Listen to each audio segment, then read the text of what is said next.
پیشمنی متعلق پنځلسو مسلو ته خیال کوئ. سبا د پاره څوک روژه نیسي او د شپې اخره حصہ کې پاسېږي او خوراک کوي د دې دپاره چې سبا ورځ راته روژه نیول اسانه شي. دې ته پیشمنی وایي، عربی کې ورته سحور وایي. د دې متعلق 15 مسائل ضروری هغې ته خیال کوئ. نمبر 1 پیشمنی کول مستحب دی، یعنی د ثواب خبره ده. که چا پیشمنی ونه کړ نو روژه کې فرق نه راځي، روژه کیږي، خو د پیشمنی چې کم ثواب ملاویږي نو د هغې نه محروم شو. علما وایي 4 قسمه روټۍ داسې دي چې څوک یې خوري نو الله پاک ورسره حساب نه کوي. نور چې هر نوړی مسلمان علی د هغې به ترې تپوس کېږي. نمبر 1 پیشمنی چې څومره روټۍ وخوړه الله ترې تپوس نه کوي. نمبر 2 روژه ماتي وخت کې چې څومره خوراک وکړه الله ترې تپوس نه کوي. نمبر 3 چې ماشوم وړوکی نابالغ ځان سره کېنو او روټۍ خوري او څومره یې وخوړه الله ترې تپوس نه کوي. نمبر 4 چې داسې مېلمه ځان سره کېنو چې د هغه په نوم کې محمد راځي صلی الله علیه وسلم او د داسې انسان سره روټۍ وخوړه الله ترې تپوس نه کوي. نو پیشمنی چې دی دا د ثواب خبره ده، نو کول پکار دی او ثواب دی. او که چا ونه کړ نو روژه کې فرق نه راځي. موږ او تاسو اکثر چې پیشمنی ونه کړو بیا سهار روژه نه نیسو، نو څه ضرورت دی؟ پیشمنی هم نه دی کړی او خرابی بم. نو د دې د روژې سره د فساد او د اصلاح سره تعلق نشته، د ثواب مستقل ثواب چیز دی. پیشمنی به سړی څه ټیم کوي؟ د شپې اخرنۍ حصہ کې شپه به شپږ حصې کې، نو هغه شپږمه حصہ کې چې دی نو پیشمنی کول پکار دی، وختي نه. او پیشمنی کې رستواله مستحب دی، خدا سے نه چې بانګ در باندې وای، د بانګ نه مخکې به پیشمنی بند دی. دویم نمبر مسله، پیشمنی کې دومره رستواله مکروه دی چې دومره رستو کې چې په هغې کې شک واقع شي په وخت کې، هسې نه سبا نه یې ختلی، نو دومره به نه رستو کې. اوس خو الحمدلله سهولتونه دي، ګړۍ راوتې دي او نقشې دي، مونږ او تاسو ته ټیم په ټیم باندې د داخلېدلو وخت او د وتلو وخت ټول ښایي. مخکې زمانه کې به تکلیف ډېر و، نو لہذا دومره به یې رستو کې نه چې بیا دې په هغه وخت کې شک پیدا شي چې هسې نه سبا نه وي. نمبر 3 د پیشمنی او د سبا ختلو په منځ کې وقفه څومره پکار ده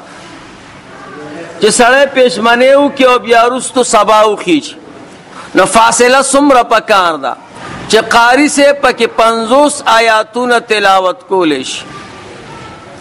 دومره وقفه د پیشمنی او د سبا ختلو په منځ کې پکار ده چې 50 آیاتونه سړی ویلی شي. نمبر 4 د خلکو د پاسولو د پاره سپیکر باندې ګوګوان، یا مخکې به خلکو یو سړی ساتلی و، هغه په دې کوڅو کې ګرځېدو که تاسو ته یادي، ډول به یې و او تمبل به یې و. نو داسې سړی مقرر کول دا جایز دي که نه؟ نو او دا جایز دي، دې کې څه کراهیت نشته. 5 نمبر مسئلہ،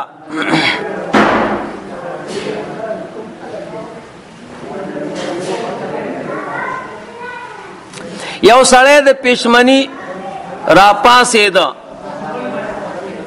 خو روټۍ زړه ته نه کېږي لکه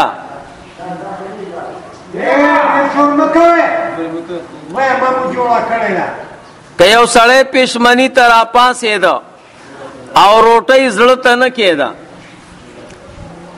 نو پکار دا دی چې 2 کجوري یا 3 کجوري کم از کم وخوري چې 2 کجوري یا 3 کجوري وخوري د پښمنی ثواب ورته ملاویږي. شپږم نمبر یو سړی پښمنۍ کوي نو د اذان انتظار به کوي کنه نه اذان پکې شرط نه دی وخت پکې شرط دی زمنګ د زمانی اذان کوون کې اړو وخت نه پیژني حالان کې د امامت لپاره چې څومره شرطونه دي دومره اذان کوون کې د پاروم پکار دي. اذان کوون کې یو شرط به سیوای چې دی به عالم می په اوقاتو دته به وختونه معلوم وي نو علی به بانګ کوي. مونږ او تاسو داسې دور کیو چې د ټولو نه ناپوه نو هغه بانګ کوي. څومره چې امام کې شرطونه پکاري د دینه سیوا اذان کوون کې پکار دي. هر سړی به اذان نه کوي نو اکثر بے وخت بانګ وایي نو که اذان کوي او وخت داخل نه مونږ او تاسو به پښمنۍ کوو کنه او د اذان انتظار باندې کوو چې اذان وشو بانګ وشو اوس به زه پښمنۍ نه کوم.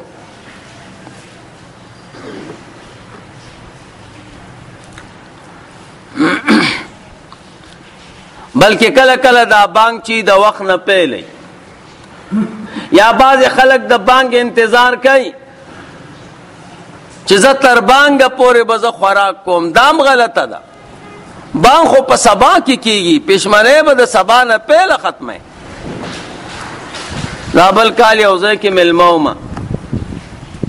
د روژې ختم ته تللی وم نو هلته م شپه راغله نو د شپې پښمني ته چې راپاڅېدو نو خوراک مو کو ما وی لکه 15 منټه پاتې دي ویلا ډېر ټیم دی نو بانګونه ویل او دی خوراک کومه ده الله بندګانو بانګ په سبا کې خلکو یو ټیم هم داخل لې خوراک مکوي وی دا ټول ورس پرته ده وای موږ به کارم کوو نو چې د اخره کې خوراک ونکو نو بیا ګران شي نو بانګونه ختم شو اخره کې یو سړی بانګ شروع کو بیا په اوبو ورغی بیا لکه اخیری بانګ دی چې اوبو وسکو نو داسې بیا روژه کېږي نه احتیاط کوئ وخت به پیژنئ. بانګ پکې شرط نه دی که چا بانګ د ټیم نه مخکې وکړه نو هم ته خوراک کولی شي او که بانګ یې وکړه او ټیم داخلو نو بیا به خوراک نه کوې. بانګ خو د سبا په ټیم کې کېږي پښمنۍ به مخکې بندې ما تاسو ته 50 آیاتونه مقدار فاصله به ساتي. وم نمبر مسئله یو سړی پښمنۍ نه کړي نو روزه روا ده کنه نو آو بغیر پښمنۍ روزه روا ده څه خبره نشته. اتم نمبر مسئله یو سړی پښمنۍ وکړه نو خبره ده چې خوله کې اوبه واچوي او خوله کنګال کې او صفای کې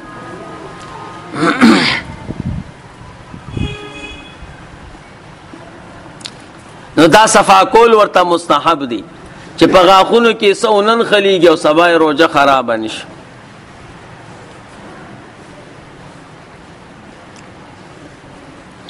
نهم نمبر مسئله که یو سړی پښمنۍ کو او دده دا ګمانو چې سبا لا ختلی نه دی دی وی لا وختي دی او خوراک یې وکړه چې معلومات یې وکړه هغه ټیم باندې سبا ختلی نو اوس به څه کېږي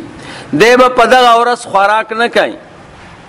او د دې روژې قضا به راوړي او کفاره پې نشته. لسم نمبر مسئله د یو سړي په سبا کې شک پیدا شي هسې نه سبا نه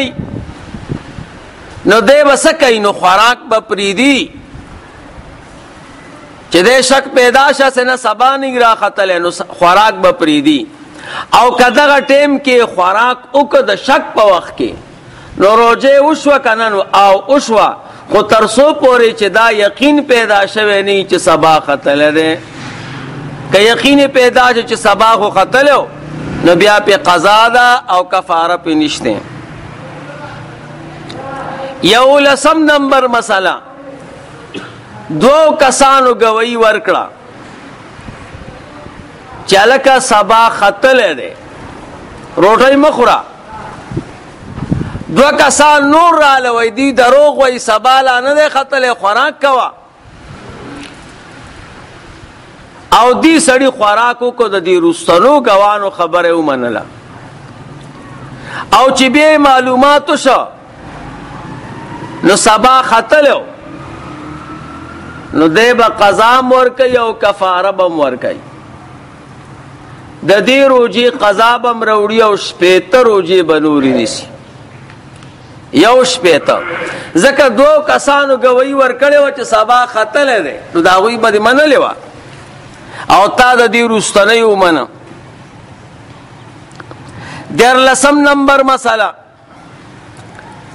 یو سړی پېشمانه کو او ډېر خلک راتن نشو ورته وی لکه سبا ختل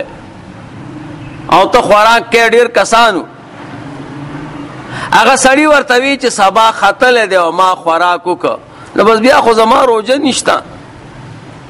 دا ګمان یو که چې بیا خو زما روزه ماته ده ځکه سبا ختلو نو وروستو مې خوراک وکړ نو بس بیا د هغې نه وروستو نور خوراک هم وکړ د هغوی د خبر نه وروستو سبا چې معلومات وشو چا نه تپوس ته ټیم وکړه هغه خلکو چې کم ټیم ورته یاد کړی او د خوراک په وخت کې هغه اولنی خوراک کې د سبا نه پیلو او دا رستنی خوراک کې د سبا نه وروستو نو اوس به څه کېږي نو د دې روزې قضا پشته او کفاره پې نشته. یو سړی روزه ماته کوي او خلکو ورته وي هلکه سبا ختلی دی وی چې سبا ختلی دی او ما خوراک وکړو نو روزه مې ماته ده نو ورپسې نور خوراک یې وکړو سبا چې پته ولګېدل هغه مخکینی خوراک د سبا نه پیلو او دا دویم خوراک د سبا نه وروستو نو د دې روزې قضا به راوړي او کفاره نه. څوارلسم نمبر مسله که یو سړي ورته وي دا خو ډېرو کسانو ورته وي هلکه سبا ختلی که یو کس ورته ویلو چې سبا ختلی دی او ده وي بس زما خو روژه ونه شوه وروستو بیا خوراک وکړه نو بیا پې قضا هم شته او کفاره هم پې شته دواړه به ورکوي. پنځلسم نمبر مسله یو سړي چرګ ساتلی او د هغې نه وخت معلوموي نو په دې کېږي که نه کېږي نو که دا چرګ داسې و چې ده د مخکې نه ساتلی او ده پې تجربه کړې وه چې چرګ اله بانګ ویلې چې کله سبا ختلی نو که تجربه پې شوې وه او بیا چرګ ځان ته ساتلی دی نو د چرګ په بانګ باندې روژه بندول او روژه نیول دا ټیک دی او کنه تجربه کار چرګ نه و مخکې پې چا تجربه نه ده کړې نو بیا به د چرګانو بانګونو پسې نه ځې وخت به هغې پورې نه تړې. بعضې چرګان چې په ټیم بانګ وایي رسول الله مبارک هم یو چرګ ساتلی او سپین نو هغه په سفر کې به حضور ته او صحابه سره به مو نو چې کله به سبا شه نو هغې به بانګ وي نو حضور علیه السلام او صحابه ته پته ولګي چې سبا شه نو بیا به یې مونځ کو نو بعضې چرګ تجربه کار یو په ټیم بانګ وایي او بعضې بې ټیمه وایي نو تجربه پکې ضروري ده نو د چرګ په آواز باندې سبا کېږي خو چې کم چرګ باندې تجربه شوي درود شریف وایي اللهم صل سیدنا